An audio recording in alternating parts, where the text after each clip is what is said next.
My name is Gabriel Ribeiro. I was born in Rio de Janeiro, Brazil. I'm currently based in Lisbon, Portugal, where I have just finished my master course in sculpture. And yeah, I'm working mostly with sculpture, photography and video, and often an articulation of the three mediums, which are sometimes placed in opposition, sort of very time-based, a very time-based medium, which is the moving image or video, versus a very sort of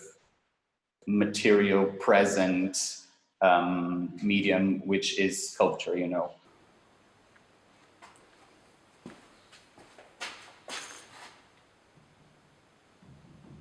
So I think that most of my works or projects begin with sort of the bidimensionality of images, the bidimensionality of digital images, which are somehow then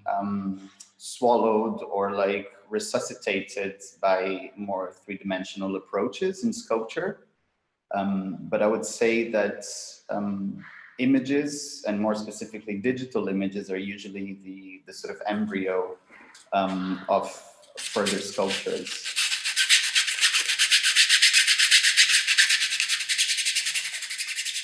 Always this process of translation of some sort of bidimensionality that's activated and that's kind of wanting to jump out of its own bidimensionality into a more worldly presence. So I think that a lot of what comes up in the studio is sometimes defined by the material itself, by the sort of the limitations and the potentialities of different materials, but it could also arise on a more thematic or conceptual sense through reading a certain article or diving into a particular subject that I feel has potential to sort of be exploded into several different parts.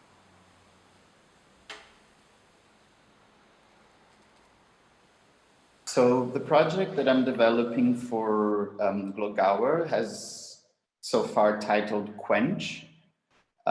which is basically a working title. But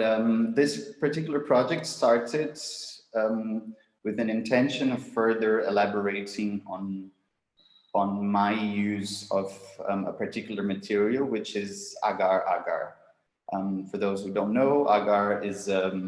gelatin that's synthesized from seaweed. And I have been using agar because I'm very interested in materials that somehow need a sort of tending to, or need a sort of maintenance or assistance or some sort of attention or nurturing even in some cases. Basically, since agar is a gelatin, it has a capacity of losing water, so sweating out the water that's contained within, that was used to make the gelatin. So I picked up on that capacity for the material to dry out in order to create installations that attempt to somehow keep it alive and hydrated and therefore intact somehow. Creating situations that allow this thirst of the material to create associations with our own physiological processes of hydration and absorption of water and filtration of water through the urinary tract system, which is one of the responsible systems in our body that are responsible for the balancing of water. And parallel to that, I'm also using a sort of thematic framework to talk about these bodies of water, which are ours and other bodies of water. To talk about the practice of urancy that was prevalent in the 16th century, basically. Back then, since there was so very little understanding of anatomy and things like that, it was almost like a divine practice, and often, unscrupulous practitioners would even claim to be able to read the future of people just by looking at their urine. So to me, that's the framework of this practice that's very much scientific, but also crosses on something of a divination, was the perfect scenario or framework or atmosphere to talk about all of the other things that I wanted to talk about and bring into the project.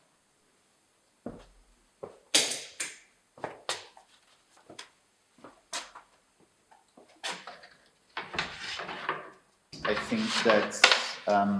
things like sort of the synthetic versus the artificial, or the organic versus the inorganic, are very much things that, in my practice, at least how I see it, instead of being placed in opposition, they are somewhat juxtaposed and articulated with each other. And I think in terms of my material choices, I have pretty much an intention of really juxtaposing materials and crossing, the organicity of a material that looks very much synthetic, like agar, with the kind of organic looking aspects of silicone or other materials that have these really bodily qualities that look somehow like they are part of nature, like silicone standing in place of tree sap, or agar, which is completely organic, looking like silicone, and often, even within the same project, I think I attempt to have these materialities sort of cross-contaminate each other to generate this sort of healthy confusion in terms of how people are experiencing the work and what they think they know about certain materials and what they are encountering.